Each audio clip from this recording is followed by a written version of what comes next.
Class 11th और 12th के लिए और बोर्ड के एग्जामिनेशन के लिए या अदर कॉम्पिटिटिव एग्जामिनेशन के लिए हम आज शुरू करने वाले हैं फिजिकल प्रॉपर्टीज ऑफ अल्केन।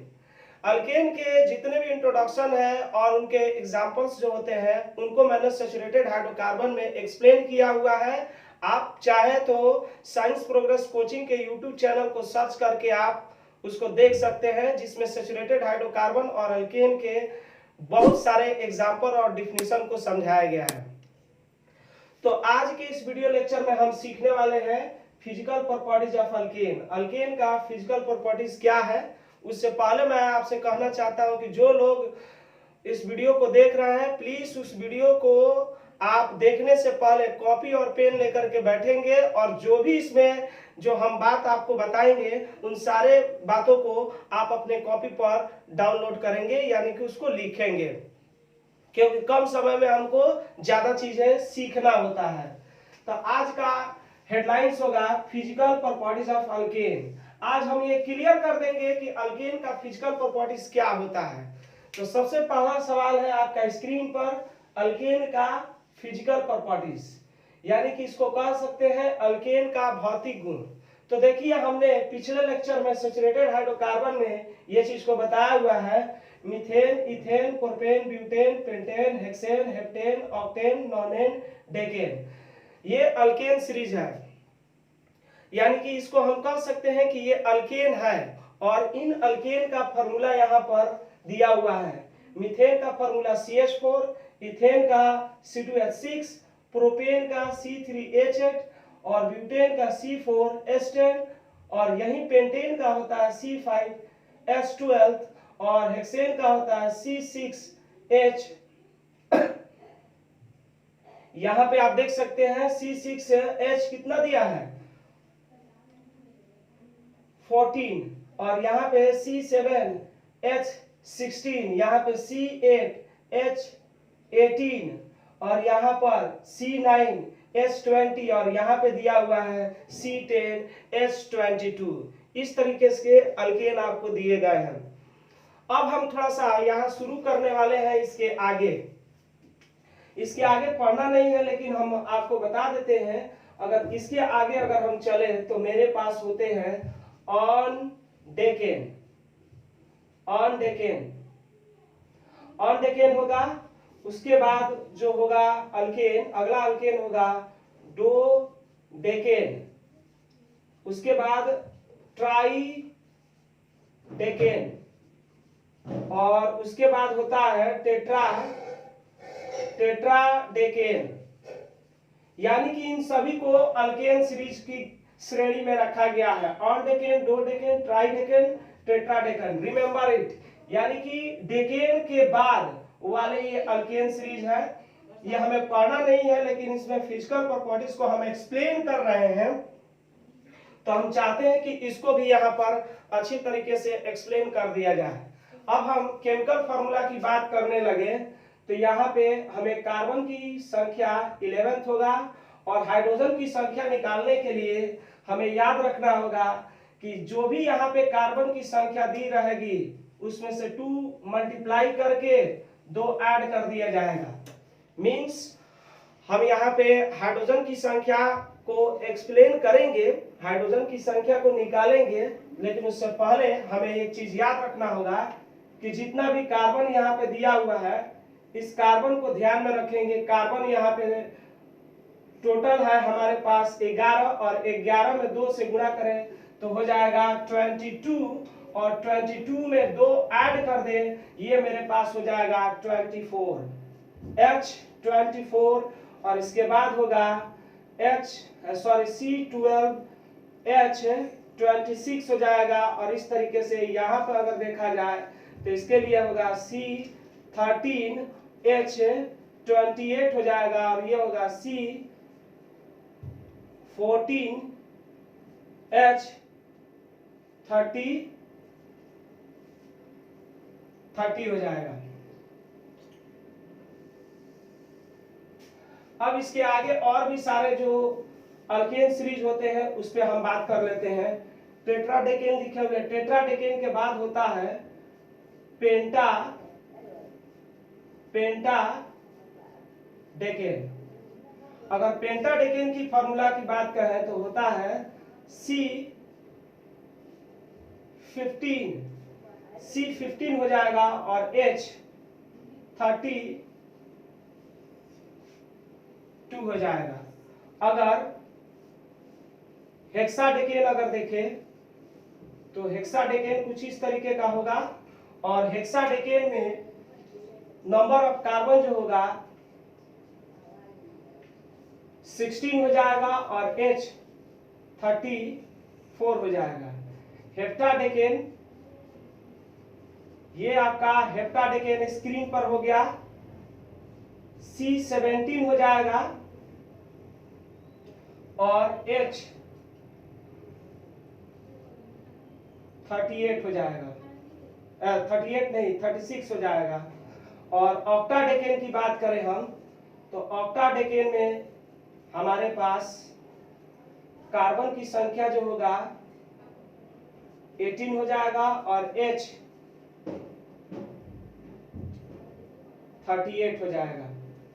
तो इस चीज को हम क्लियर कर लिए। इसको हम देख सकते हैं कि जितना भी यहाँ पर लिखे हुए हैं ऑनडेकेन, डुओडेकेन, ट्राइडेकेन, टेट्राडेकेन, पेंटाडेकेन, हेक्साडेकेन, हेप्टाडेकेन और octadecane, this is the higher alkanes. ये सभी हायर अल्केन है। इसे हमें पढ़ना नहीं है लेकिन इसको हम बता दिए इसलिए क्योंकि हम लोग अल्केन का फिजिकल प्रॉपर्टी के बारे में एक्सप्लेन कर रहे हैं। और एक खास बात यह है कि यहाँ पर हमें जो भी अल्केन सीरीज दिया हुआ है इसके फिजिकल प्रॉपर्टीज में सबसे पहला कंडीशन हम देखेंगे, सबसे पहला जो प्रॉपर्टीज जो होगा उसके बारे में जानेंगे, वो है फिजिकल स्टेट। फिजिकल स्टेट कहने का मतलब ये है कि इसमें जो अल्केन होते हैं वो अल्केन किस तरीके के होते हैं, या तो वो सॉलिड स्टेट में होते हैं या गैसियस स्टेट में होते हैं या लिक्विड स्टेट में होते हैं, इसके बारे में हम डिस्कस करेंगे। तो आप ध्यान में रखेंगे यहाँ पे मीथेन, इथेन, प्रोपेन, ब्यूटेन जो होते हैं ये 4 अल्केन होते हैं। ये प्रथम 4 अल्केन जो होते हैं गैस के रूप में होते हैं। जो भी लड़के कॉपी और पेन लेकर के बैठे हुए हैं अगर उसको हिंदी में लिखना चाहते हैं तो आप लिख सकते हैं कि मीथेन, इथेन, प्रोपेन, ब्यूटेन चारों गैस के रूप में होता है। एक बार फिर से मैं बोल रहा हूँ, मीथेन, इथेन, प्रोपेन, ब्यूटेन ये जो होते हैं गैसेस होते हैं। क्या होते हैं? गैसेस। तो हम यहाँ पर अगर इसको अंग्रेजी में लिखना चाहें तो यहाँ लिख सकते हैं, ऐसे लिख सकते हैं कि फर्स्ट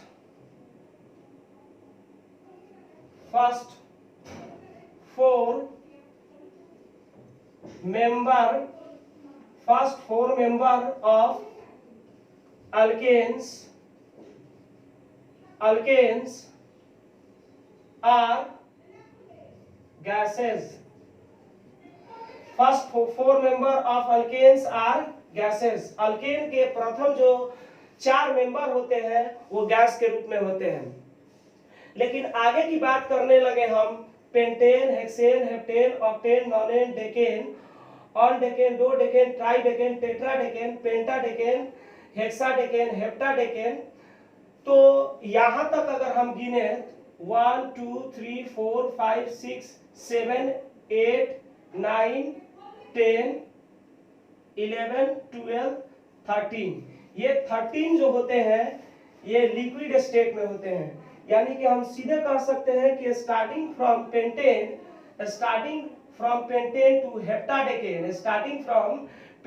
टू हेप्टाडेकेन, ये जो होते हैं लिक्विड स्टेट में होते हैं। मींस कहने का अर्थ ये है कि अगर सामने वाला हमसे पूछता है कि पेंटेन से लेकर हेप्टेन तक ये क्या होते हैं, तो ये वाला जो होता है लिक्विड होता है और यहां से यहां तक हेप्टाडेकेन जो होता है ये भी लिक्विड्स होते हैं। मींस हम सीधे ये बात कह सकते हैं कि पेंटेन से लेकर हेप्टाडेकेन तक का अल्केन जो होगा वह लिक्विड स्टेट में होगा, वो लिक्विड्स होंगे। यानी कि पेंटेन की बात करने लगे, हेक्सेन हो गया, हेप्टेन हो गया या नॉनेन, डेकेन, इनमें से कोई भी अल्केन ली जाएगी तो सावधान रहेंगे, ये सब जो होते हैं सभी के सभी लिक्विड स्टेट में होते हैं। आप यहाँ पर लिख सकते हैं कि ऐसा अगर हिंदी में लिखना चाहे तो आप लिख सकते हैं कि पेंटेन से लेकर के हेप्टाडेकेन तक का सभी अल्केन जो होते हैं लिक्विड स्टेट में होते हैं। मैं फिर से बोल रहा हूं, पेंटेन से लेकर हेप्टाडेकेन तक के सभी अल्केन जो होते हैं लिक्विड स्टेट में होते हैं। हेप्टाडेकेन तक के सभी जो अल्केन होते हैं वो हेप्टाडेकेन में होते लिक्विड स्टेट में होते हैं। मीन्स यहाँ पे लिख सकते हैं कि नेक्स्ट, हम ऐसे लिख सकते हैं कि next 13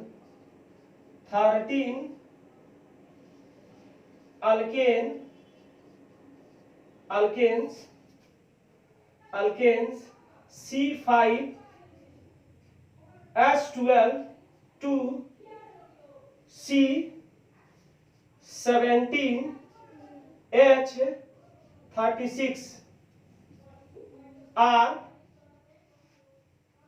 liquids.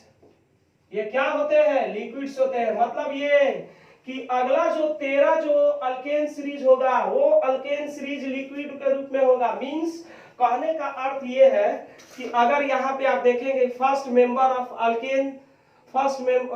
Four member of alkane are gases. Alkane के जो 4 मेंबर्स होते हैं शुरू का वो गैस के रूप में होते हैं, लेकिन बाकी नीचे का जो 13 अल्केन सीरीज जो होते हैं वो कहां से स्टार्ट होते हैं? पेंटेन टू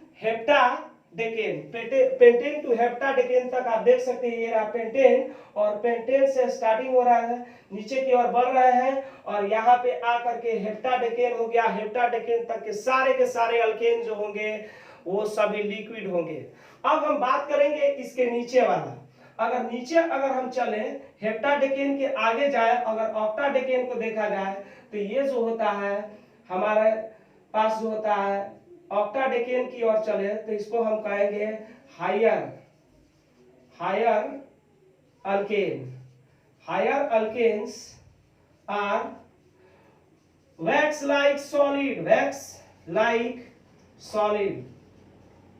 मतलब ये कि अगर हम इसके नीचे हम चले ऑक्टाडेकेन से स्टार्ट करें तो इसके साथ जो भी नीचे का अल्केन आएगा मेरे दोस्त वो सभी के सभी जो होंगे मोम के जैसा ठोस के रूप में होगा, मोम के समान ठोस के रूप में होगा। कैसा होगा? मोम के समान ठोस के रूप में होगा। तो आज हमने फिजिकल स्टेट को देख लिया। फिजिकल स्टेट में हमारा 3 कंडीशन है कि अल्केन में मीथेन से लेकर ब्यूटेन तक का जो होगा गैसियस स्टेट में होता है, और पेंटेन से लेकर के हम पेंटेन, हेक्सेन, हेप्टेन को होते हुए अगर हम हेप्टाडेकेन, हेक्साडेकेन, हेप्टाडेकेन तक आते हैं तो ये सभी के सभी अल्केन जो होता है लिक्विड स्टेट में होता है। ये 13 जो अल्केन होते हैं, नेक्स्ट 13 जो होते हैं alkane pentane to heptadecane are liquids. लेकिन नीचे की ओर जब हम चलेंगे, नीचे की ओर आते हैं ऑक्टाडेकेन की तरफ हम चलते हैं तो ऑक्टाडेकेन, नोनाडेकेन, आइसोकेन, इसके नीचे जो भी अल्केन आएंगे वो सभी अल्केन हायर अल्केन कहलाएगा और ये सभी मोम के जैसा ठोस के रूप में होगा। तो आज के इस वीडियो लेक्चर में हमने पहला चीज को देखा फिजिकल स्टेट। अब हम बात करेंगे इसके कलर और स्मेल कैसा होता है। तो आइए बिना रुकावट के ये हम क्लियर कर देते हैं कि इसका कलर और स्मेल कैसा होगा। ये मेरा ऑप्शन नंबर 2 होगा, यानी कि पॉइंट नंबर 2 होगा। जो बच्चे हिंदी में लिख रहे हैं उनसे रिक्वेस्ट है कि अगर कलर कहा जाए एंड स्मेल कहा जाए तो उसे सावधान हो जाना चाहिए, उसे लिखना चाहिए कि कलर का मतलब होता है स्मेल, कलर का मतलब रंग, और स्मेल का हिंदी होता है गंध। यानी कि इस अल्केन के कलर को भी देखेंगे और कलर के साथ साथ हम ये भी एक्सप्लेन करेंगे कि आखिरकार इसका जो स्मेल होता है वो कैसा होता है। कलर भी देखेंगे और स्मेल भी देखेंगे। तो जो भी बच्चे लिखना चाहे वो लिख सकते हैं कि सभी अल्केन कलरलेस होता है, सभी अल्केन कलरलेस होता है और गंधहीन होता है, सभी अल्केन कलरलेस होता है और गंधहीन होता है। क्लियर? It is clear. यहां पे हम लिख सकते हैं all alkanes are colorless and odorless less. सभी अल्केन जो होते हैं वो कलरलेस होते हैं और ऑर्डरलेस होते हैं, मतलब अल्केन का कोई अपना कलर नहीं होता है और ना ही कोई गंध होता है। Remember it. अगर हम ब्यूटेन का पूछे कलर तो वो कलरलेस होगा, मीथेन का पूछा जाए कलर तो वो भी कलरलेस होगा, अगर हेप्टेन का कलर पूछा जाए कलरलेस होगा। कलरलेस होने का मतलब रंगहीन होगा और ऑर्डरलेस होने का मतलब ये हुआ कि इसके पास कोई अपना गंध नहीं होगा। तो ये हमने क्लियर कर दिया। ऑप्शन 2 हमने जान गए कि आखिरकार इसका कलर और स्मेल क्या होगा। अब हम बात करने वाले हैं इसके डेंसिटी के बारे में कि इसकी डेंसिटी क्या होगी। देखिए दोस्तों, अगर डेंसिटी की बात करें हम तो डेंसिटी जो होती है उसका हिंदी होता है घनत्व। डेंसिटी का मतलब होता है घनत्व। आप देख सकते हैं कि अल्केन में ऊपर से नीचे की ओर आते हैं, यानी कि सीधे कह सकते हैं कि in alkane series downward, in alkane series downward number of carbon and hydrogen increases, number of carbon and hydrogen increases, so molecular weight are also increases। molecular weight भी इसका क्या हो जाता है, बढ़ जाता है। then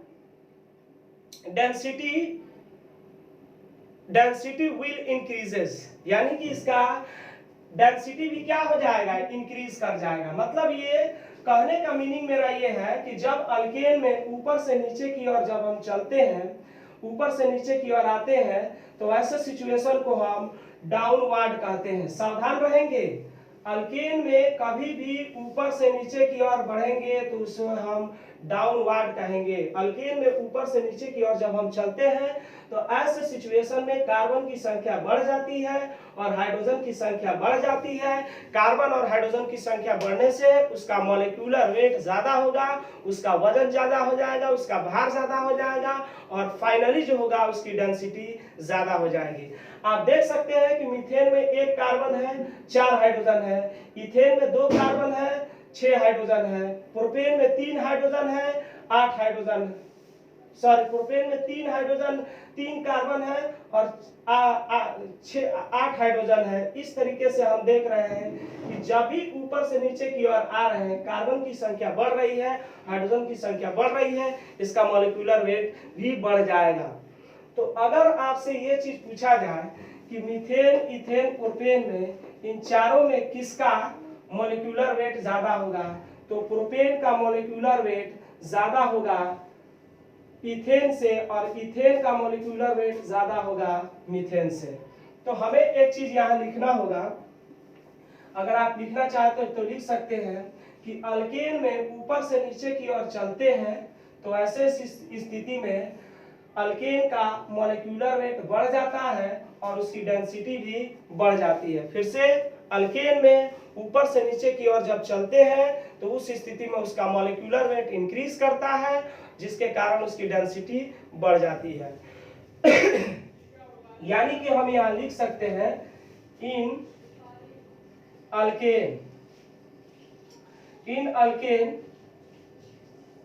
downward, in alkane downward, alkane में downward, in alkane downward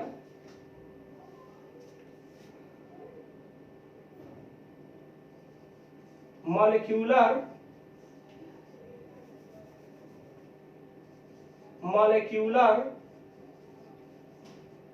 wait, molecular weight का मतलब अणु भार, molecular weight increases. Alkane group में डाउनवर्ड अगर हम चलेंगे तो मॉलिक्यूलर वेट बढ़ेगा, देन डेंसिटी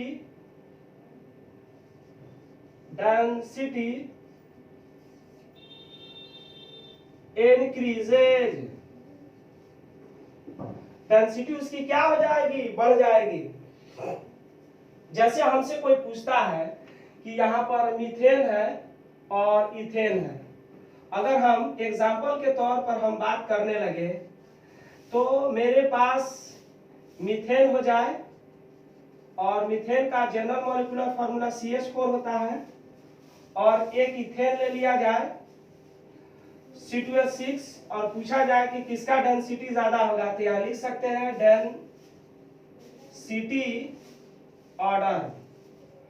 डेंसिटी ऑर्डर अगर निकालना हो तो लिख सकते हैं इथेन ग्रेटर देन मीथेन। ऐसे कहने का मतलब ये हुआ कि यहाँ पर इथेन का जो डेंसिटी है वह डेंसिटी मीथेन से ज्यादा है।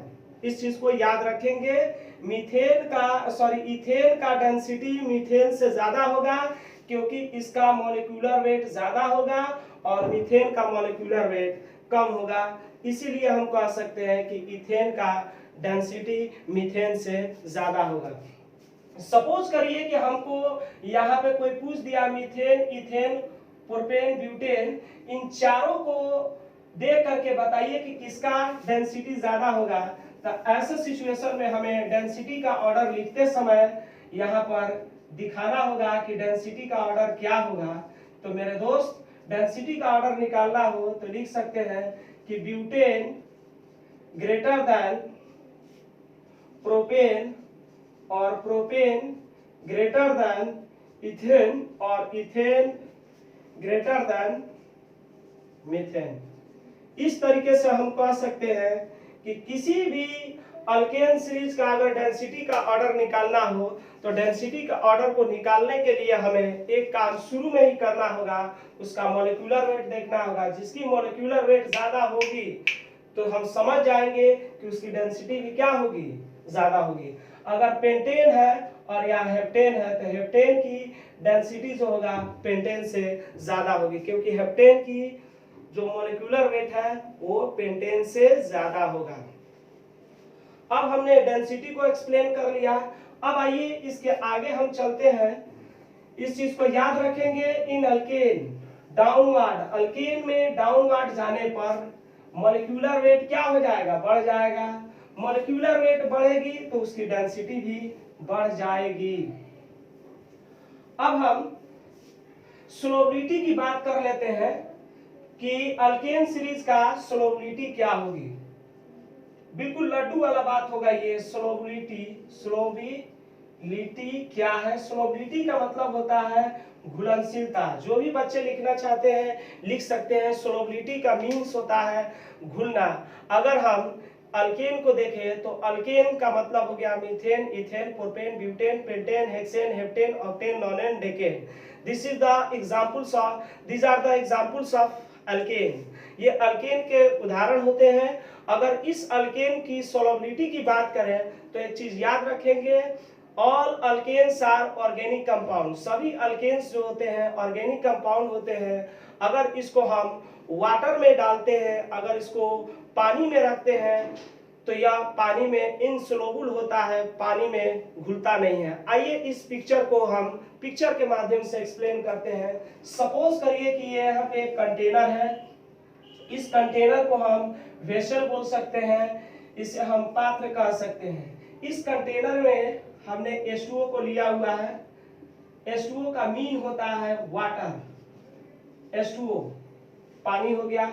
अब इसमें हम मीथेन डाल दे, इथेन डाल दे, प्रोपेन डाल दे, ब्यूटेन डाल दे, पेंटेन डाल दे, तो सावधान रहेंगे अल्केन का कोई भी सीरीज इसमें डाला जाए, अल्केन का कोई भी सदस्य इसमें डाला जाएगा तो ये पानी में सोलुबल नहीं होगा, पानी के अंदर इनसोलुबल होगा। इनसोलुबल होने का मतलब ये हुआ कि जैसे ही इसमें अल्केन सीरीज को डालेंगे वो पानी के ऊपरी सतह पर इकट्ठा हो जाएगा। जैसे सपोज करिए कि हम CH4 डालते हैं, जैसे ही इसमें CH4 डालेंगे तो पानी के ऊपरी सतह पर एक लेयर बना लेगा, पानी के ऊपर जो होगा तैरने लगेगा।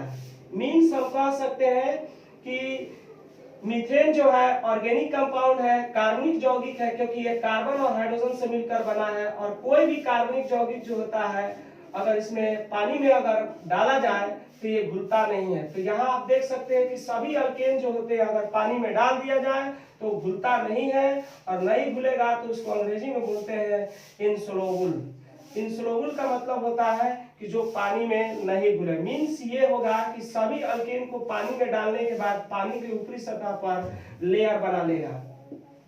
यानी कि हम यहाँ पर ये बात क्लियर कर सकते हैं, लिख सकते हैं, आपको हम बता देना चाहते हैं, याद रखेंगे, all alkanes are insoluble in water। insoluble in water कहने का मतलब ये हुआ कि सभी अल्केन जो होते हैं पानी में जो होते हैं अघुलनशील होते हैं, पानी में घुलते नहीं है। इसका रीजन हम बता देते हैं कि रीजन क्या होगा, आप बता देंगे रीजन में। पहला रीजन बताएंगे कि all alkanes are organic compound. सभी अल्केन जो होते हैं ऑर्गेनिक कंपाउंड्स होते हैं, ऑर्गेनिक कंपाउंड होते हैं। दूसरा इसका जो होता है बहुत इंपॉर्टेंट रीजन होता है, वो रीजन ये है कि H2O इज पोलर। H2O क्या होता है? पोलर होता है। मतलब ये कि अल्केन जो होता है कार्बन और हाइड्रोजन से मिलकर बने होते हैं, तो ये ऑर्गेनिक कंपाउंड है। लेकिन H2O जो है पोलर होता है। जल जो होता है ध्रुवीय होता है। पोलर कहने का अर्थ ये है कि हाइड्रोजन पे पॉजिटिव होगा और ऑक्सीजन पर निगेटिव होगा। यानी कि H पॉजिटिव होता है, O निगेटिव होता है। मींस इस पर चार्ज अपीयरेंस होता है, पॉजिटिव और निगेटिव होता है, जिसके वजह से ये पोलर होता है। और किसी भी पोलर कंपाउंड में ऑर्गेनिक कंपाउंड को डाला जाए तो यह इनसोल्युबल होता है, अघुलनशील होता है। तो याद रखेंगे, अल्केन्स जो होते हैं ऑर्गेनिक कंपाउंड्स होते हैं। All alkanes are organic compound. सभी अल्केन ऑर्गेनिक कंपाउंड होते हैं। All alkanes are insoluble in water. सभी अल्केन पानी में अघुलनशील होते हैं। इसका रीजन ये है कि सभी अल्केन ऑर्गेनिक कंपाउंड्स होते हैं। और दूसरा रीजन ये होगा कि H2O जो होता है पोलर होता है। इसके बारे में हम डिस्कस कर लिए। लेकिन अगर आपसे कोई ये पूछेगा कि इसके अलावा अल्केन किस में घुल सकता है, तो यहां लिख सकते हैं कि but alkanes are soluble in organic solvent. Organic solvent का मतलब ये होता है कार्बनिक घोलक। कार्बनिक घोलक का मतलब ये होगा कि वैसा कार्बनिक यौगिक या वैसा कार्बनिक पदार्थ जो किसी अन्य पदार्थ को घुला ले। घुलाने वाले को सॉल्वेंट कहते हैं। जैसे पानी को सॉल्वेंट कहेंगे क्योंकि पानी में चीनी घुल जाता है। तो आप देख सकते हैं कि alkane are soluble in organic solvent. Alkane जो होते हैं कार्बनिक घोलकों में घुल जाते हैं। ऑर्गेनिक सॉल्वेंट कौन कौन सा होगा, तो यहाँ पे आप देख सकते हैं ऑर्गेनिक सॉल्वेंट। अगर हम ऑर्गेनिक सॉल्वेंट की बात करें हम, तो ऑर्गेनिक सॉल्वेंट का होता है CCl4 और इसके बाद होता है C6H6। याद रखेंगे, C का मतलब होता है कार्बन, C का मतलब होता है कार्बन, और यहाँ 4 का मतलब होगा टेट्रा। 4 मीन्स होगा टेट्रा और Cl मीन्स होता है क्लोराइड। यानी कि इसको पढ़ेंगे कार्बन टेट्रा क्लोराइड। और C6H6 को कहते हैं बेंजीन। और ये जो हमने लिखा हुआ है इसी को ऑर्गेनिक सॉल्वेंट कहेंगे। और इस ऑर्गेनिक सॉल्वेंट में अगर हम किसी भी अल्केन को ट्रांसफर करेंगे तो ये अल्केन के साथ मिल जाएगा, घुल जाएगा। तो याद रखेंगे, all alkanes are insoluble in water. इसका रीजन ये है कि alkane are organic, all alkanes are organic compound, H2O is polar. यही दो रीजन की वजह से अल्केन जो होता है पानी में सोलुबल नहीं होता है, क्योंकि अल्केन ऑर्गेनिक कंपाउंड होता है और H2O जो होता है पोलर होता है। मतलब ये कि हाइड्रोजन पर पॉजिटिव और निगेटिव होता है, इसलिए नहीं घुलता है। लेकिन सावधान रहेंगे, अगर अल्केन को देखा जाए तो वही अल्केन जो होता है ऑर्गेनिक सॉल्वेंट जैसे कार्बन टेट्राक्लोराइड और बेंजीन में घुलनशील होता है। वही बात लिखे हैं कि all alkanes are soluble in organic solvent. Okay, अब हम थोड़ा सा स्टार्ट करते हैं इसके आगे। एक नया चीज, और वो है बॉइलिंग पॉइंट। इसी के बाद को हम समझेंगे, इसको जानेंगे और इसको हम नोट्स बना लेंगे। जितने भी नियम बता रहे हैं सारे चीजों को याद रखेंगे। आप मेरे वीडियो को अंत तक देखिएगा, और जो लोग मेरे चैनल को सब्सक्राइब नहीं किए हैं प्लीज चैनल को सब्सक्राइब कर लीजिए। अब हम थोड़ा सा देख ले बॉइलिंग पॉइंट। देखिए बॉइलिंग पॉइंट को अगर देखा जाए तो बॉइलिंग पॉइंट को हिंदी में कहते हैं क्वथनांक। जो बच्चे लिखना चाहते हैं लिख सकते हैं। बॉइलिंग पॉइंट को हिंदी में कहते हैं क्वथनांक, इसको शॉर्टकट में बीपी लिखते हैं। देखिए बॉइलिंग पॉइंट है क्या, बताया जाता है कि वह मिनिमम टेम्परेचर, वह कम से कम तापमान, वह न्यूनतम तापमान जिस पर कोई द्रव वाष्प में बदल जाए, वेपोराइज होने लगे, तो उसे हम उस न्यूनतम ताप को ही बॉइलिंग पॉइंट कहेंगे। ऐसे आप फिर से सुनेंगे कि जिस कम से कम तापमान पर, जिस न्यूनतम ताप पर यदि कोई द्रव वाष्प में बदलने लगता है तो उस न्यूनतम टेम्परेचर को ही, उस कम से कम तापमान को ही हम बॉइलिंग पॉइंट कहेंगे। सपोज कीजिए कि मेरे पास एक कंटेनर में पानी को रखा गया है, और आप समझ सकते हैं कि पानी का सूत्र क्या होगा। आप देख सकते हैं स्क्रीन पर, पानी का सूत्र H2O होता है, और इसको हम बर्नर पर हीट करते हैं। हीट करने का मतलब गर्म करेंगे। जैसे ही गर्म करेंगे तो एक ऐसा मिनिमम टेम्परेचर बनेगा जिस पर ये वेपोराइज होने लगेगा, पानी भाप बनने लगेगा, मींस पानी ऊपर की ओर जाने लगेगा, ऐसे ट्रांसफर होने लगेगा। मतलब ये है कि पानी को भाप बदलने के लिए इसको 100 degree centigrade, remember it, 100 degree centigrade minimum temperature होना चाहिए। तो याद रखेंगे बॉइलिंग पॉइंट का मतलब वो होता है कि जिस मिनिमम टेम्परेचर पर यदि कोई द्रव वेपोराइज होने लगे, वाष्प में बदल जाए, तो उसे हम बॉइलिंग पॉइंट कहेंगे। अब इस वीडियो लेक्चर में हम ये चीज सीखने वाले हैं कि अल्केन का बॉइलिंग पॉइंट क्या होगा। तो याद रखेंगे अल्केन में अगर मॉलिक्यूलर वेट ज्यादा होगा तो उसकी बॉइलिंग पॉइंट ज्यादा होगी। जैसे हम मीथेन और इथेन को देखें तो इथेन का बॉइलिंग पॉइंट ज्यादा होगा मीथेन से। क्यों? क्योंकि हम अभी बताए हैं कि molecular weight increases then boiling point also increases. मतलब ये है कि अगर मॉलिक्यूलर वेट बढ़ेगा तो उसकी बॉइलिंग पॉइंट बढ़ जाएगी। आप यहाँ पे लिख सकते हैं, आप चाहे तो इसको हिंदी में ट्रांसलेट कर सकते हैं कि जब भी मॉलिक्यूलर वेट बढ़ता है तो इसकी बॉइलिंग पॉइंट बढ़ जाती है। ओके, यानी कि हम यहाँ पे लिख सकते हैं ऐसे, मॉलिक्यूलर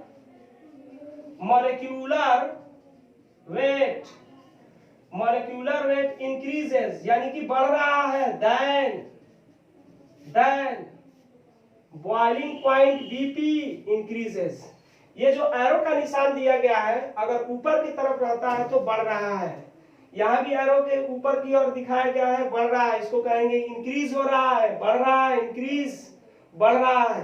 तो मॉलिक्यूलर वेट बढ़ेगा तो उसकी बॉइलिंग पॉइंट बढ़ जाएगी। सपोज कीजिए कि हमसे कोई पूछा कि पेंटेन, हेक्सेन, हेप्टेन में किसका बॉइलिंग पॉइंट होगा, तो डोंट वरी, अगर बॉइलिंग पॉइंट का आर्डर निकालना हो तो हम यहाँ लिख सकते हैं बीपी ऑर्डर, यानी कि बॉइलिंग पॉइंट का ऑर्डर निकालना हो तो यहाँ पे हेप्टेन होगा पहले, क्योंकि हेप्टेन का मॉलिक्यूलर वेट ज्यादा है किससे, हेक्सेन से, यानी कि हेप्टेन का बॉइलिंग पॉइंट ग्रेटर देन होगा हेक्सेन से, और हेक्सेन का बॉइलिंग पॉइंट ज्यादा होगा पेंटेन से, रिमेंबर इट, यानी कि यहाँ पर पेंटेन होगा।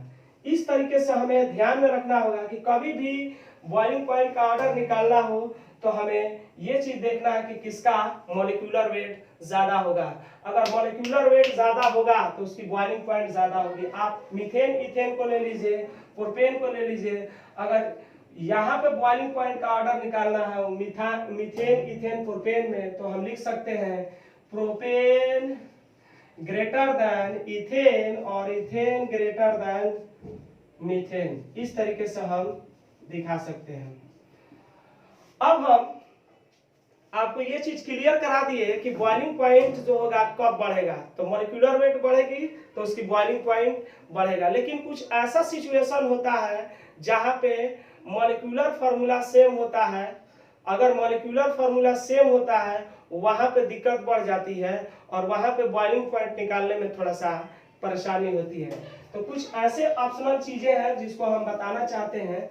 जैसे मान लीजिए कि हम ब्यूटेन को लेते हैं, आप देख सकते हैं यहाँ पे कहीं ना कहीं ब्यूटेन होगा, यानी कि हम बोल सकते हैं कि butane it's molecular formula C4H10। Butane का ये मॉलिक्यूलर फार्मूला हो गया। अब एक और चीज ध्यान में रखना है कि जब भी ब्यूटेन कहा जाए तो ब्यूटेन में दो तरह के बातें आती है। पहला होता है n butane, remember it, n butane जब भी कहा जाए तो इसको कहते हैं नॉर्मल ब्यूटेन। एन से होता है नॉर्मल, अगर कहीं भी एन लगा रहे तो मेरे दोस्त तो याद रखेंगे इस चीज को हम नॉर्मल पढ़ेंगे, इसे हम सामान्य कहेंगे, नॉर्मल ब्यूटेन। और सेकंड होता है हमारा आइसोब्यूटेन। तो नॉर्मल ब्यूटेन और आइसोब्यूटेन कैसे बनेगा इसके बारे में थोड़ा सा डिस्कस कर लेते हैं। इसको मानेंगे ए और ये वाले को मान लेते हैं बी। ए और बी का स्ट्रक्चर हमें बनाना है तो हमें सबसे पहला काम स्क्रीन पर करना होगा, एन ब्यूटेन लिखना होगा और एन ब्यूटेन लिखने के बाद इसे हम ए माने हैं। तो देखिए यहाँ पर इसको हम ए माने हैं तो देखिए इसमें क्या होगा, कार्बन इसमें 4 है तो 1 2 3 4 कार्बन होंगे। कार्बन के पास नंबर ऑफ सिग्मा बॉन्ड 4 होगा, इसके पास 1 है 2 3 4, 1 2 3 1 4। इस तरीके से हाइड्रोजन को अटैच कर देंगे, हाइड्रोजन को सिंगल बॉन्ड से जोड़ेंगे। हाइड्रोजन कार्बन के साथ सिंगल बॉन्ड से जुड़ा है इसीलिए इसे हम अल्केन या सैचुरेटेड हाइड्रोकार्बन कहते हैं। इसको अगर हम एक और तरीके से बनाए तो इसको हम ऐसे कर सकते हैं CH3 और ये हो जाएगा CH3, मतलब ये CH3 होगा, ये भी CH3 होगा और ये CH2, ये भी CH2, मतलब ये C है 3H है तो CH3 और ये C है H3 है तो CH3 हो जाएगा, ये हो जाएगा CH2, ये हो जाएगा CH2। मतलब ये कि इसी चीज को हम ऐसे बना सकते हैं CH3 bond CH2 bond CH2 bond CH3। तो ये हमारा नॉर्मल ब्यूटेन हुआ। अगर नॉर्मल ब्यूटेन का अगर हम बात करें तो इसमें कार्बन स्टेट जुड़ा हुआ है, इसमें कार्बन की संख्या 4 है तो C4 हो जाएगा और हाइड्रोजन की संख्या 3 और 3 6 6 और 2 8 2 10 हो जाएगा। ये हमारा नॉर्मल ब्यूटेन का फॉर्मूला हुआ जो स्ट्रक्चर इस तरीके से बना है। लेकिन हम आइसोब्यूटेन की बात करें हम तो आइसोब्यूटेन, चलिए आइसोब्यूटेन को हम देखते हैं। आइसोब्यूटेन में क्या होगा, आइसोब्यूटेन हमारा ऑप्शन बी है। इसके बारे में अगर हम देखें तो इसमें क्या करेंगे कि इसमें भी कार्बन होगा 4 लेकिन 3 कार्बन को ऐसे दिखा देंगे और इसमें सिग्मा बॉन्ड ऐसे जोड़ देंगे। 3 कार्बन को ऐसे दिखा दिए और सिग्मा बॉन्ड को दिखा दिए और एक जो कार्बन बचेगा या तो इसको ऊपर जोड़ेंगे या तो नीचे जोड़ेंगे। अगर ऊपर जोड़े तो ऐसे होगा, इस कार्बन के पास सिग्मा बॉन्ड 1 है 2 3 4। अब गिनिए हाइड्रोजन की संख्या 10 है, 1 2 3 हाइड्रोजन यहाँ पे, 3 यहाँ पे, 6 और 3 9 और यहाँ पे जुड़ जाएगा 10 हो जाएगा। इस तरीके से ऐसे हम हाइड्रोजन को जोड़ सकते हैं। तो आपने देखा कि 3 कार्बन को लाइन से जोड़ा गया और एक कार्बन को जो है हमने सेकेंड पोजीशन पर जुड़ा हुआ है, यहाँ पे H हो जाएगा। अगर इस चीज को यहाँ नहीं जोड़ना है तो आप ऐसे भी कर सकते हैं, यहाँ पे ऊपर H डाल दीजिए और नीचे ऐसे बना दीजिए, ये भी स्ट्रक्चर 100 में 100% सही होगा। और इसको हम एक और तरीके से हम बना सकते हैं, ये मेरा CH3 हो जाएगा, ये CH3 हो जाएगा, ये CH3 हो जाएगा, यानी कि CH3 यानी कि तीनों CH3 हो जाएगा।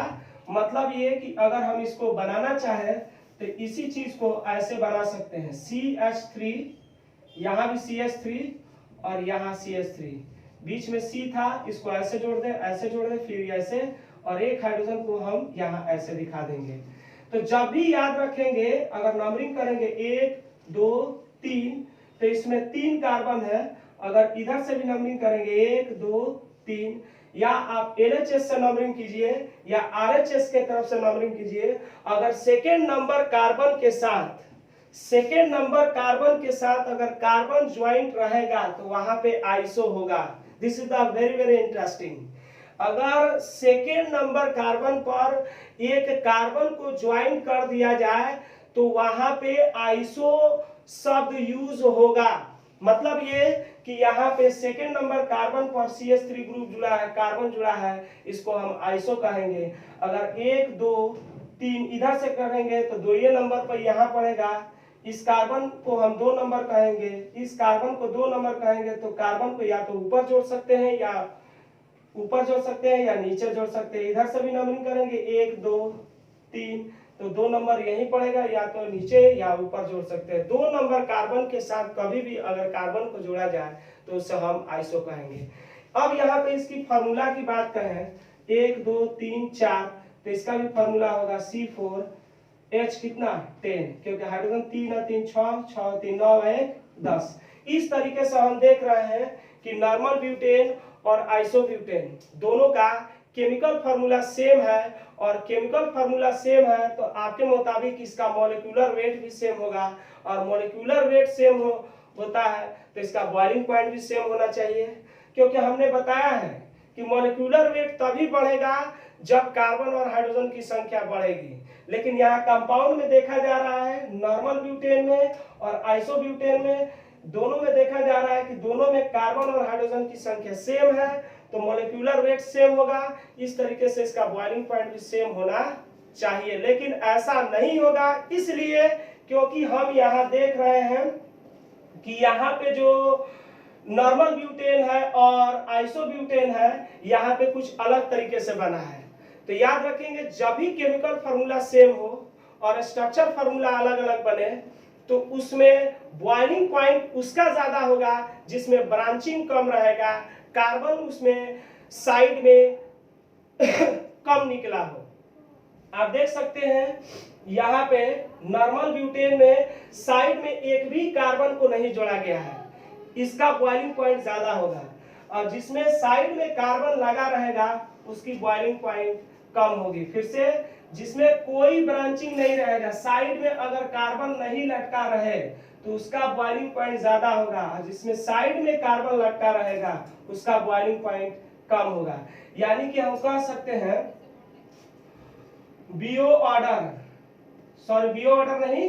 बॉइलिंग पॉइंट ऑर्डर अगर हमें निकालना हो तो बॉइलिंग पॉइंट का ऑर्डर का क्या कहेगा, बॉइलिंग पॉइंट का ऑर्डर यही होगा कि एन ब्यूटेन